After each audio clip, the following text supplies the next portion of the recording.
बोलो सच्चिदानंद भगवान की जय। जन्माद्यस्य यतोऽन्वयादितरतश्चार्थीषु विघ्नेश्वराट् तेने ब्रह्महृदाय आदिकवये मह्यन्ति यत्सूरयः तेजो वारिमृदां यथा विनिमयो यत्र त्रिसर्गो मृषा दाम्ना स्वेन सदा निरस्तकुहकम् सत्यं परं धीमहि धर्मप्रौजितकैतवोऽत्र परमो निर्मत्सराणां सतां वेद्यं वास्तवमत्र वस्तुशिवदं तापत्रयोन्मूलनं श्रीमद्भागवते महामुनिकृते किं वा परेरीश्वरः सद्यो रुध्यवरुध्यते त्रिकृतिभिः शुश्रूषुभिस्तत्क्षणात् निगमकल्पतरोर्गलितं फलं शुकमुखातमृतद्रवसंयुतं पिबत भागवतं रसमालयं मुहुरहो रसिका भुवि भावुकाः हे कृष्ण करुणा सिंधो दीनबंधो जगत्पते गोपेश गोपिका कांत राधा वल्लभ नमोस्तुते बोलिए सच्चिदानंद भगवान की जय। तो मित्रों, भगवत प्रेमी सज्जनों, कल हमने भक्तराज ध्रुव जी की कथा श्रवण की थी। तो भगवान के आदेश से ध्रुव जी ने 36,000 वर्ष तक इस धरातल पर शासन कर लिया। तो इस धरातल पर 36,000 वर्ष शासन किया। उसके बाद जो है ध्रुव जी को बड़ा वैराग्य हुआ, संक्षेप में कहते हैं। और तो उन्होंने उत्कल को, अपने पुत्र उत्कल को राजा बना दिया, सिंहासन उसको सौंप दिया। और ध्रुव जी को मन्यमानम इदं विश्वम माया रचितमात्मनि अविद्यारचितं स्वप्नं गंधर्वनगरोपमम्। ऐसा तीव्र वैराग्य हुआ है। पहले से ही वो भक्ति में लगे रहते थे, भक्ति उनको तो अखंड प्रवाह में रखते थे, बोला अभी वैराग्य जैसा हुआ। मन्यमानम इदं विश्वम माया रचितमात्मनि। तो ये सारा विश्व जो है वो माया रचित है, माया है। और जिन्होंने इसलिए कि अविद्या रचितम स्वप्नम गंधर्व नगरोपमम, ये तो अविद्या का सब खेल है। और ये गंधर्व नगरी है। गंधर्व नगरी क्या होता है? जैसे आकाश में बादल होता है, बादल के अनेक टुकड़े हैं, बादल है। और कोई घोड़ा दिखता है, कोई हाथी दिखता है, कोई कुछ वो दिखता है। जैसे जैसे उसके आकार बदलते रहते हैं। तो गंधर्व नगर, हालांकि वो कोई घोड़ा, हाथी, बैल कुछ नहीं है, लेकिन अपने को वो भासते हैं, आकार के दिखते हैं। उसी को कहते हैं गंधर्व। क्षण के लिए बन जाते हैं और क्षण में वो बिगड़ भी जाते हैं। तो ध्रुव जी जो है ऐसा तीव्र वैराग्य होकर वो गंगा के तट पे चले गए। भागीरथी गंगा के पावन तट पर वो वैराग्य धारण करके चले गए। वहां तपस्या करने लगे। कठोर तपस्या हो रही वहां पर। तो कठोर तपस्या कर ली। भगवान की प्राप्ति तो पहले से हो चुकी थी। अब कठोर तपस्या में सददर्श विमानगम नभसोऽवतरत ध्रुवः। तो क्या हुआ? भी अब जो है कठोर तपस्या समाप्ति की ओर है। और उसी समय उन्होंने क्या देखा है? सददर्श विमानगम। तो उन्होंने उसी समय जो है आकाश में विमान उनके नजर आया। नभसोऽवतरत ध्रुवः, और वो विमान सीधा आकर जो है ध्रुव जी के ही सामने उतर गया।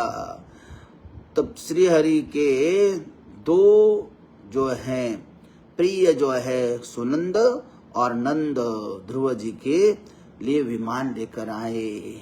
भगवान के पार्षद, एक का नाम है सुनंद और दूसरा का नाम है नंद। नंद सुनंद, सुनंद नंद, ये दोनों दिव्य विमान को लेकर आए, ध्रुव जी के पास लेके आए, सामने उतर गए और प्रार्थना मानो हाथ जोड़कर कहा कि ध्रुव जी अब अपना विमान में आरूढ़ होकर आप सीधे वैकुंठ धाम चलिए। तो इसमें बैठकर तो उतने में जो है काल भी वहां पहुंच गया, मृत्यु वहां पहुंच गई, काल मृत्यु पहुंच गई वहां पर कि भाई हमें अपना काम करने दो, हमें अपना, हमको भी कुछ सम्मान दे दो। तो समय मृत्यु भी वहां धमकी, और मृत्यु के सिर पर पैर अभी क्या है, उसको भी तो स्थान देना है।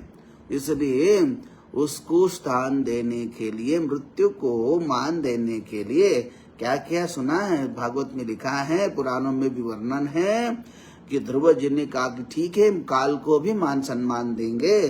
तो काल को जो है मृत्यु के सर पर पैर रखकर वो सीधे उस विमान पर आरूढ़ हो गए। तो काल के सर पर पैर रखकर ध्रुव जी उस अद्भुत विमान पर चढ़ गए। तो भगवान के विमान में चढ़ने का अर्थ है मान रहित होना, विमान में चढ़ना तो अहंकार रहित होना।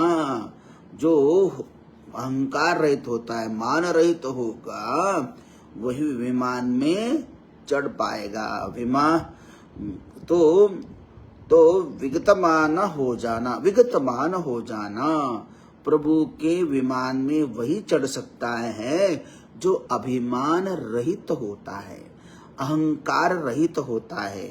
भगवान विमान अभिमानी का भार नहीं सह सकता, वो अभिमानी का भार, वैसे पर्वतों को उठा के ले जा सकता है वो विमान, लेकिन अहंकारी का अहंकार वो भगवान का विमान नहीं पार कर सकता। इसलिए कहा है मृत्योर्मूर्ध्निं पदं दत्त्वा आरोहाद्भुतं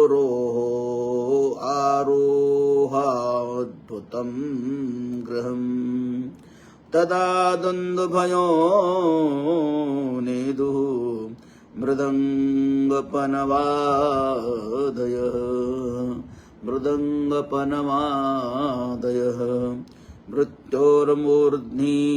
मृत्योर्मूर्ध्नि पदम दत्वा, मृत्यु के माथे पर पैर रखकर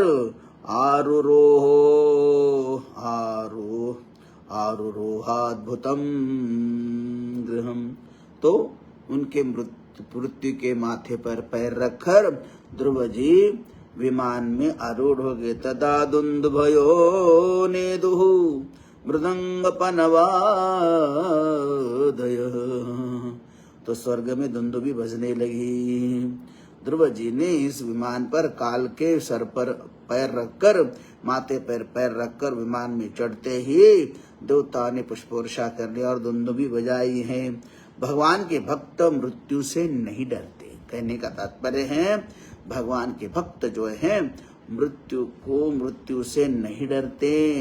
मनुष्य निर्भय क्यों नहीं बन पाता?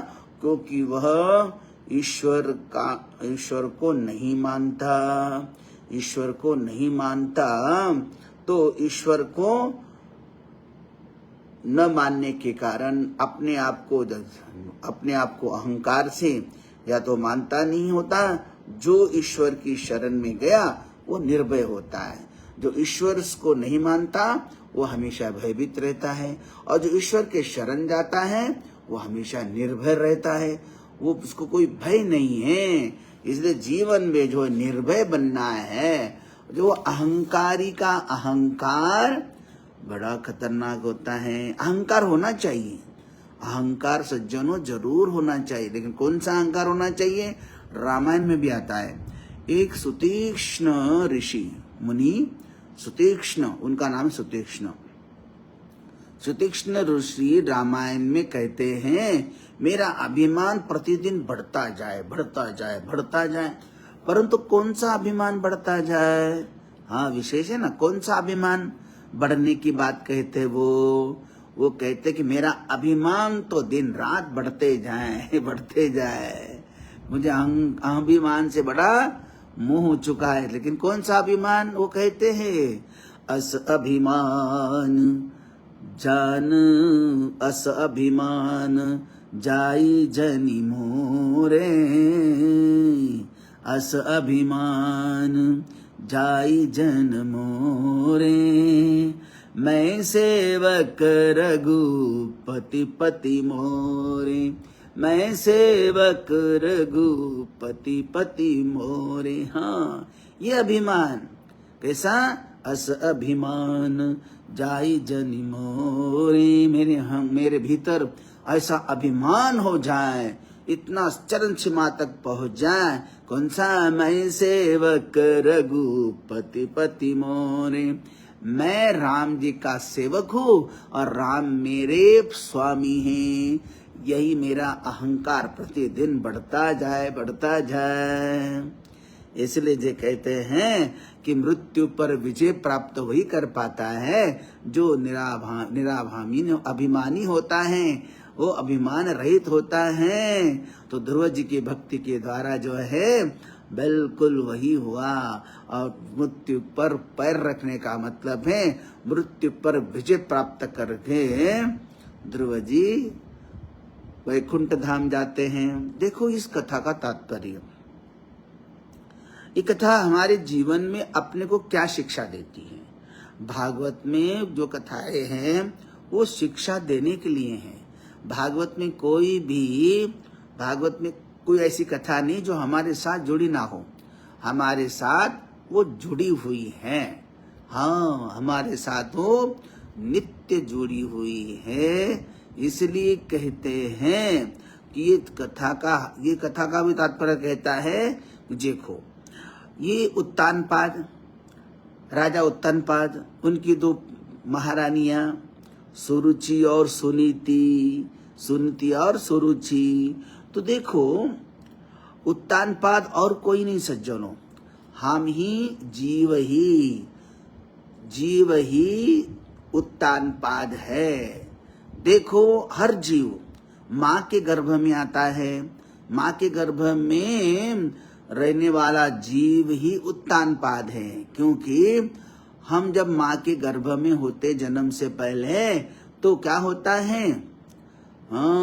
होता है कि हमारे पैर जो है ऊपर होते हैं और सर नीचे होता है।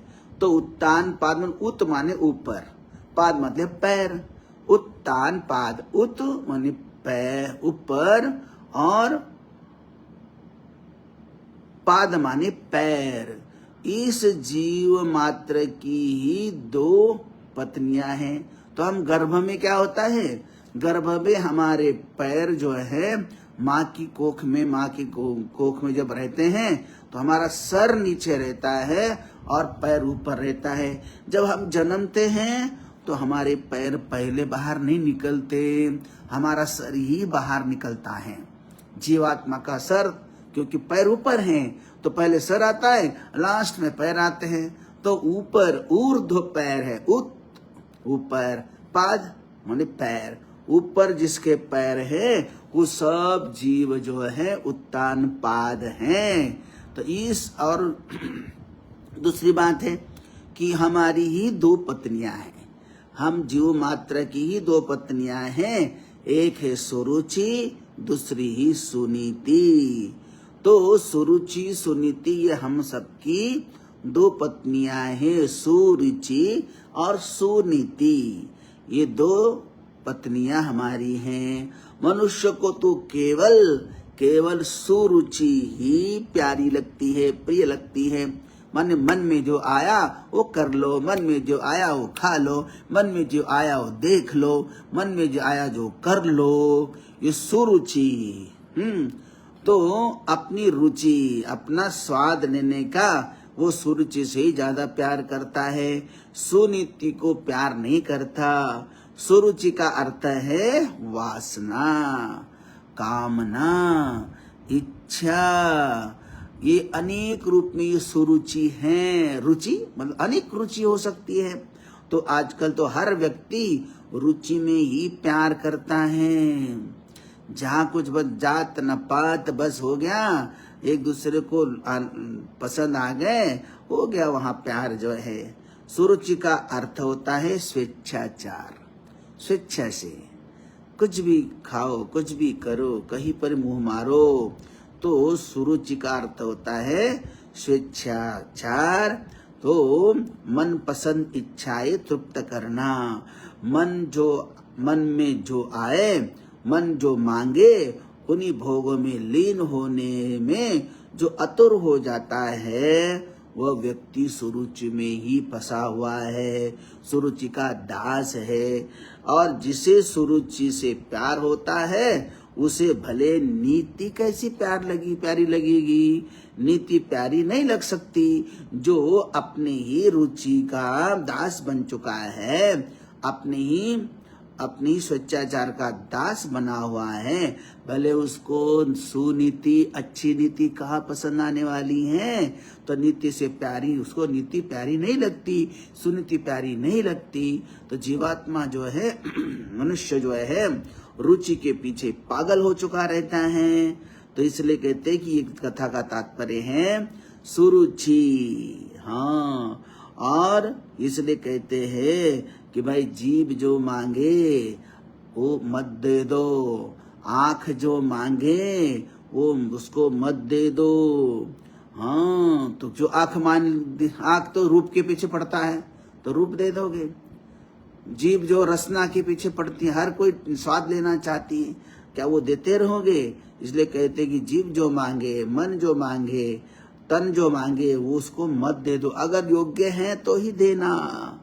जो रुचि में फंसा हुआ है, वह केवल विलासी जीवन ही जीता है। हाँ, जो रुचि में फंसा हुआ है, स्वाद में फंसा हुआ है, वो केवल विलासी जीवन ही जीता है।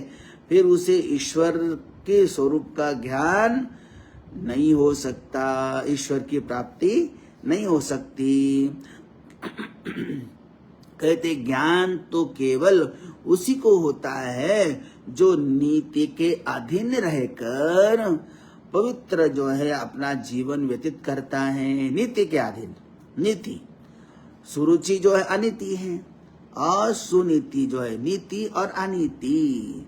इसलिए जीव जब नीति पर चलता है तो जीवन व्यतीत करता है, तो सुनीति को जैसा ध्रुव मिला है, सुनीति को जैसा महान भगवत भक्त पुत्र ध्रुव जी हो गए हैं, और सुरुचि को, जो रुचि के पीछे पड़ा है, अनित्य के पीछे पड़ा है, उसको उत्तम नाम का पुत्र तो होता है, लेकिन वो गंधर्व के द्वारा मारा गया था, और फिर जीवन भर दुख ही दुख।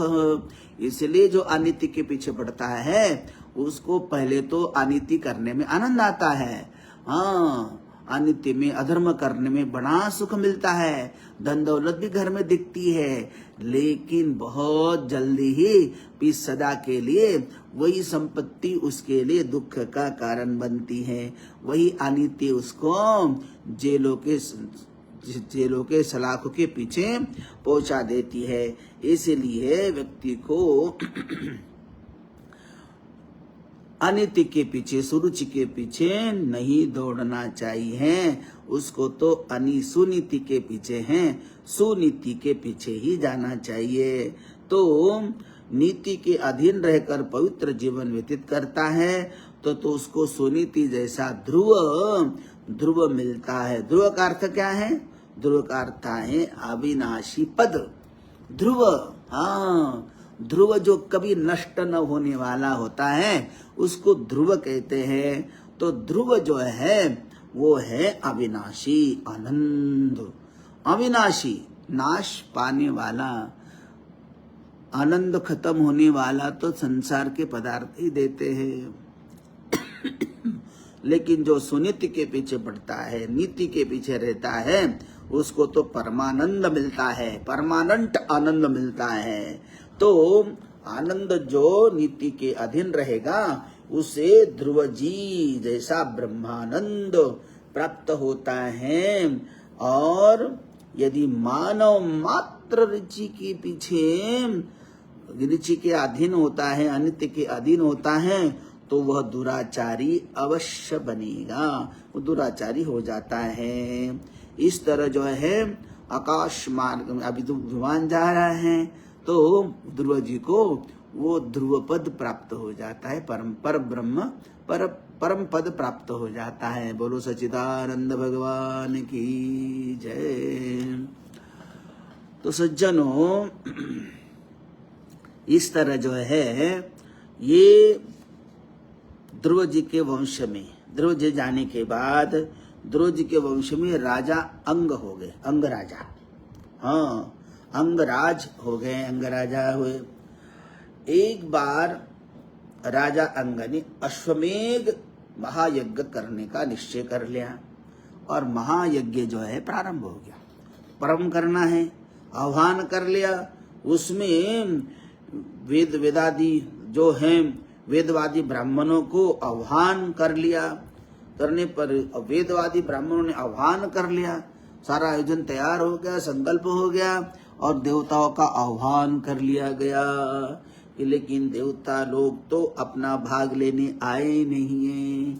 हाँ, ये वो बड़े बड़े वेदवादी ऋषि मुनि इस अंगराजा ने बुलाया था, और सब यज्ञ के लिए अभी थर्द वेदों देवता ही जरा उपस्थित ना हो तो यज्ञ कैसा किया जाए।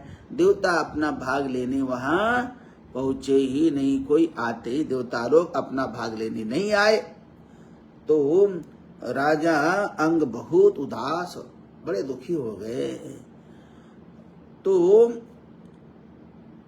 बाकी कहा कि भाई राजन, अवश्य ही कि आप पुत्रहीन हो, पुत्रहीन होने के कारण ही तुम पहले पुत्र उत्पन्न नहीं किया है, यज्ञ करने बैठे हो तो पुत्रहीन हो, इसलिए देवताओं ने आपके यज्ञ में नहीं आने का निश्चय कर लिया, पुत्र चाहिए। तो हे राजन, आप ऐसा यज्ञ करने के जो अश्वमेध यज्ञ करने के लिए आपको कोई पुत्र चाहिए, इसलिए आप पहले अश्वमेध याग करने से पहले आप पुत्र कामिष्टि याग करो। पुत्र कामिष्टि याग से आपको पुत्र होगा, और पुत्र होगा तो सारे देवता जो अश्वमेध याग करने के लिए जो विधि चाहिए, जो देवता अपना भाग लेने के लिए तुरंत तत्पर हो जाएंगे, वो उपस्थित हो जाएंगे। इसलिए आप पहले पुत्र कामिष्टि याग करो। तो सलाह देने के बाद अब अंगराजा ने जो है पुत्र कामिष्टि याग प्रारंभ कर लिया। बड़ा धूमधाम से पुत्र कामिष्टि याग की पूर्णाहुति हो गई, और अग्नि देवता जो अंतिम पूर्णाहुति होते ही खीर का पात्र लेकर प्रकट हो जाते हैं। खीर पुरोहित गुरु ने लिया, गुरु ने फिर जो खीर जो है महाराज अंगराज को दे दी। अंगराज ने महारानी सुनीता को दे दिया। सुनीता ने उसको प्राशन कर लिया, और समय बीतता गया, और समय के बाद उनको एक पुत्र रत्न प्राप्त हुआ। पुत्र का नाम फिर उन्होंने लिखा है वेन। तो सुनीति के गर्भ से वेन का जन्म हुआ, और वो वेन ऐसा है तो था तो यज्ञ का प्रसाद, लेकिन पता नहीं कौन से प्रारब्ध से, कौन से कर्म से वो महादुष्ट निकलता जा रहा है। बचपन से ही वो अनेक छोटे छोटे पाप तय करने लगा। जब बड़ा हो रहा है तो धीरे धीरे वो हिरण आदि को मारने लगा, धनुष उठा लेता है, जंगल चला जाता है, अनेक निरापराधी पशुओं की हत्या कर लेता है। तो बाल्यावस्था में ही धनुष बाण लेकर वो वन में जाता, और अनेक भोले भाले जीवात्माओं को, निरापराधी प्राणियों की हत्या करके घर लौट आता है, महल में लौट आता है। अब जो है अनेक पाप करने लगा, और इन मनुष्यों को भी पीड़ा देने लगा, छोटे छोटे बच्चों को मारने लगा, अनेक पाप करता है। तो ये प्रजा जो है राजा के पास आकर सारी कंप्लेंट करते हैं, भाई देखो तुम्हारा राजकुमार, तुम्हारा पुत्र जो है हमारे बच्चों को भी मारता है, बाण धनुष मारता है, आदि आदि जो है अनेक पाप करता है, हमारे बच्चों को उठाकर कुएं में फेंक देता है। तो ऐसा पापी पुत्र जो है राजकुमार है, इसलिए हम कुछ बोलते नहीं है। राजा ने अनेक कंप्लेंट सुनी कि ये तो सुधरता नहीं, सुधारने का प्रयास बहुत किया, अब बड़ा भी हो गया वो, फिर भी सुनता नहीं है। अंत तो गत्वा राजा को बड़ा ही महा दुख हुआ और वो अंगराजा मध्य रात्रि के समय सारी प्रजा सो रही थी नगर की, और मध्य रात्रि में 12-1 बजे के बाद वो राजा चुपचाप उठे, महारानी को वहीं छोड़ दिया और अकेले घने वन में चले गए। ये कुसंगति महापुत्र प्राप्त हुआ, इसलिए वो ये महापापी को छोड़कर वो तपस्या करने के लिए वन चले गए। अब इधर जो है ये सारा समाचार कि महाराज नहीं है, महाराज नहीं, अंगराजा नहीं है, बड़े धार्मिक राजा थे, बड़े महान राजा है, कहाँ गए? तो ऋषि मुनि भी आए, सप्तऋषि भी आए, भृगु आदि ऋषियों ने फिर सोचा अब राजा तो नहीं मिल रहे, अब करे क्या? तो सबने मिलकर सोचा कि अब यही रास्ता है कि अब जो राजकुमार है इसको राजा बना दो। किसी ने कहा कि भाई ये बड़ा पापी है, बड़ा दुष्ट है, तो उनका सोचे हो सकता है कि वो राजा बनने के बाद सुधर जाएगा। जैसे कि आजकल कहते नहीं भाई, कोई लड़का बिगड़ा तो अरे बोले उसकी शादी करा दो, शादी करने के बाद दोस्त सुधर जाएगा, रास्ते पे आ जाएगा। तो भाई अभी तो वो जानवर है, अभी तो वो पशु जैसा आचरण करता है, लेकिन शादी करने के बाद वो सुधर जाएगा। लेकिन बोले 2 हाथ के 4 हाथ करा दो, लेकिन ये नहीं सोचते कि 4 हाथ तो हो जाए, लेकिन 2 पैर की जगह 2 और पैर आ जाएंगे, 4 पैर वाला पशु भी बन सकता है वो। तो शादी के बाद 4 हाथ ही नहीं होते, 4 पैर भी होते हैं।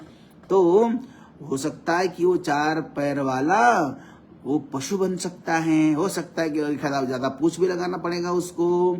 इस तरह जो लोग सोचते हैं। अब वेन राजा को, तो वेन को ऋषियों ने निश्चय कर लिया कि चलो इसको, एक ही राजकुमार है, इसको राजा बना देते और सुधर जाएगा। और वेन को राजा के गद्दी पर बैठाकर उसका राज्याभिषेक हुआ। और जैसे राज्याभिषेक हुआ, ऋषि मुनि अपने अपने स्थान पर सप्तऋषि चले गए। अब जो है यहाँ पर ये वेन जो है बड़ा घमंडी हो गया और उसने डिंडोरा पिटवा दिया। डिंडोरा क्या पिटवा दिया? इस वेन राजा ने न यष्टव्यम न दातव्यम न होतव्यम द्विजा कश्चित् इति न्यवारयद् धर्मं भेरिघोषेण सर्वशः, भेरिघोषेण सर्वशः। तो इस वेन ने जो है घोषणा करा दी पूरे राज्य में, पूरे देश में, पूरे पृथ्वी पर जो है न यष्टव्यम न दातव्यम, कहा कि कोई भी यज्ञ आदि नहीं करेगा, न कोई दान देगा, न दातव्यम न होतव्यम द्विजा कश्चित्, न कोई भी द्विज कार्य नहीं करेगा, कोई यज्ञ नहीं करेगा, कोई दान नहीं करेगा, कोई धर्म नहीं करेगा, नहीं पूजा नहीं करेगा, ना पाठ कर्तव्य करेगा। इति न्यवारयद् धर्मं भेरिघोषेण सर्वशः, उसने भेरिया बजा दिया, घोषणा कर ली, बजा बजा कर, ढोल बजा कर पूरे पृथ्वी पर कोई भी ये धर्म कार्य नहीं करेगा। ऋषियों ने देखा कि अरे ये तो और बिगड़ गया है। ऋषियों ने वेन को समझाया, समझाने लगे कि भाई देखो हमने इसको राजा बना दिया है, और राजा बना दिया तो अब ये राजा है, गद्दी पर बैठा हुआ है। तो ऋषियों ने वेन को बहुत समझाया, हम आपसे जो बात कहते हैं उस पर आप ध्यान दीजिए। वो उल्टा ऋषियों को ही समझाता है। इससे तो ऋषि कहते देखो हमारी बात मानोगे तो आयु, श्री, बल और कीर्ति में वृद्धि होगी। लेकिन वेन कहता है कि अरे ऋषियों तुम्हारी बुद्धि बिगड़ गई है। धर्म आचरित पुंसाम वांगमन काय शुद्धि भी। तो हे राजन, जब आपके राज्य में ब्राह्मण लोग यज्ञों का अनुष्ठान करेंगे तो उनकी पूजा से प्रसन्न होकर जो है भगवान के स्वरूप, भगवान का अंश रूप जो होता है, वो सारी पृथ्वी जो है वो सारी पल्लवित होगी। यज्ञ होगा तो पर्जन्य होगा तो अन्न होगा तो सारी पृथ्वी पूरी हरी भरी होगी और अनेक धन धान्य देने वाली होगी। इसलिए आप ऐसा अत्याचार ना करो। और तो इस तरह जो आप बहुत ऋषियों ने समझाया, तो आपको यज्ञादि अनुष्ठान बंद नहीं करना चाहिए, इसको चलते रहने देना चाहिए, इसका तिरस्कार नहीं करना चाहिए। ऋषि मुनि ने समझाया। तो वेन कहता है उनको, अरे ऋषियों, बालिशाबतयूयम् अधर्मो धर्ममानिनः हे वृत्तिदं पतिं हित्वा जारं पतिमुपासते।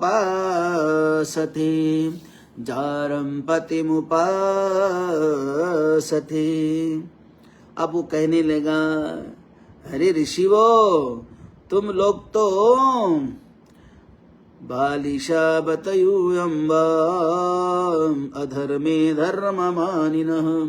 हे ऋषि मुनियों, तुम तो अधर्म को ही अपना धर्म मान बैठे हुए हो। अरे धर्म क्या है? धर्म तो ये सिखाता है कि भाई राजा ही सभी देवताओं का अंश होता है, सभी देवता उसी में होते हैं, तो राजा की ही पूजा करनी चाहिए। बालिशाबतयूयम् अधर्मो धर्ममानिनः ये वृत्तिदं पतिं हित्वा झारं पतिमुपासते। जिसमें तुम लोगों की इतनी भक्ति है, वो यज्ञ पुरुष है कौन? वो यज्ञ पुरुष है कौन, बताओ? अरे यह तो ऐसी बात हुई ना, जैसे कोई चरित्रहीन नारी अपने विवाहित पति को प्रेम न करके किसी जार पुरुष से आसक्त होती हो। जैसे जार पुरुष को आसक्ति होती हो, अपने पति को छोड़कर किसी और अन्य पर पुरुष को प्रेम करती हो, ऐसा ही हुआ। ब्रह्मा विष्णु महेश इंद्र वायु आदि देवता तो मैं ही हूँ। अतः हे ब्राह्मणों, हे ऋषियों, मेरा द्वेष छोड़कर सभी कर्मों द्वारा मेरी ही पूजा करो। कौन कह रहा है? वेन राजा कि मेरी ही पूजा करो, मेरे लिए यज्ञ करो। देहे भवन्ति नृपतेः सर्वदेवमयो रूपः। वो कहता है कि राजा वह होता है जो प्रजा का रंजन करे, उनको सुख पहुंचाए। धर्मशास्त्र में स्पष्ट कहा है कि राजा प्रजा का हितकारी है, वह राजा देवताओं का अंश है। अन्य इसलिए राजा के शरीर में ही सभी देवता है, तो वो राजा की पूजा करोगे तो सभी देवताओं को मिलेगा। प्रजा हित करो राजा देवंशो नन्यशस्त्राक्षसः। तो इस तरह जो है प्रजा को पीड़ित करने वाला राजा भी राक्षस होता है, इसलिए तुम जो है मेरी पूजा करो। तो ऋषि मुनि भी कहते प्रजा हित करो राजा देवंशो न्यस्त राक्षसः। तो इस तरह जो देवताओं ऋषि मुनि को उपदेश देने लगा।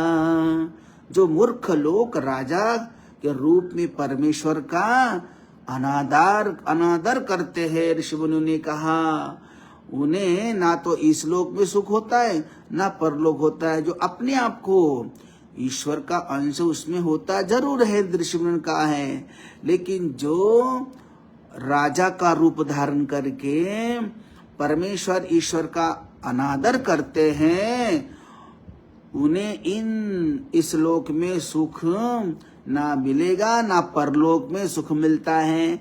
ऐसे कठोर वचन जो है वो वेन भी कहना है, तो ऐसे वचन कहता है वो क्रूर।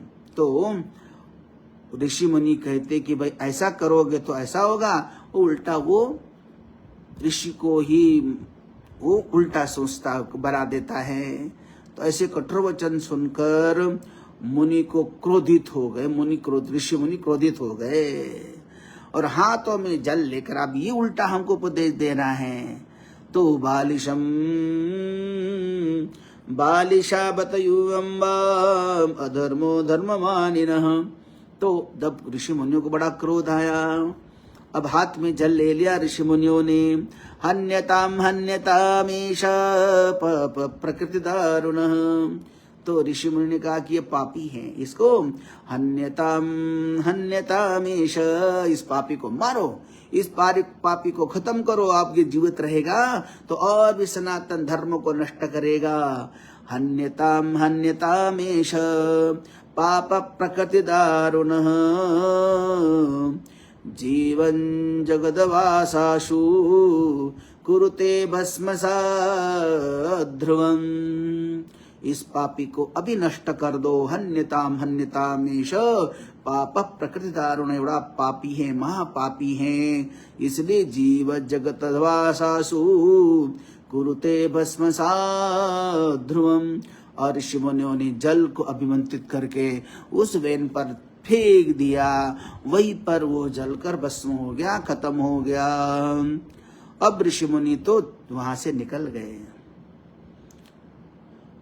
तो अब ये सुनीता जो महारानी थी, उसकी माँ महारानी, उसने उसका अंत्येष्टि नहीं होने दिया। उस वेन को, अपने पुत्र को वैसे ही उस पार्थिव शरीर को सुरक्षित रखा। अब लेकिन राजा नहीं है तो क्या करें, अब राजा कोई चाहिए। फिर सप्तऋषि लौट कर आ जाते ऋषि मुनि और फिर कहते हैं, ऋषि मुनि ने क्या कहा कि महारानी उस वेन का, तुम्हारे पुत्र का शरीर कहाँ है? पार्थिव शरीर ले आए हैं। पार्थिव शरीर लाकर जो है कहते हैं कि ऋषि मुनियों ने उस वेन के मृत शरीर के बाहों का मंथन किया और मंथन करके जो है उसके शरीर का मंथन कर लिया। देखो कैसे टेक्नोलॉजी थी अपने पास पुरानी। ऋषि मुनि ने उस मृत शरीर का मंथन करके, जैसे मंथन उसके तो हृदय से पाप निकाल करके बाहर कालकूट निकाल दिया, फिर मंथन कर लिया। तो कहते हैं कि उसी के शरीर से पृथु और अर्ची का प्रागट्य हुआ। पृथु और अर्ची का प्रागट्य हो गया। तो सज्जनों, अब ये चर्चा हम जो है ना, अभी चर्चा कल के लिए रखते हैं कि पृथु महाराज और अर्ची कैसे प्रकट हुए हैं। ये तो यहाँ तक हमने कथा आपको सुनाई। कल इनका पृथु और अर्ची ने क्या किया है, इस पृथ्वी पर इस पापी के पाप के कारण सारी पृथ्वी जो है बिल्कुल जो है अन्न रहित, औषधि रहित हो चुकी थी। ये पृथु अब दोबारा इस धरा को कैसे पल्लवित करते हैं, कैसे फिर से इस प्रजा को बसाते हैं, वो कल के सत्र में हम कहेंगे और उसका आध्यात्मिक अर्थ भी कल के सत्र में सुनाते हैं। तो यही विश्राम करते हैं। बोलो सच्चिदानंद भगवान की जय, बोलो बाके बिहारी लाल की जय।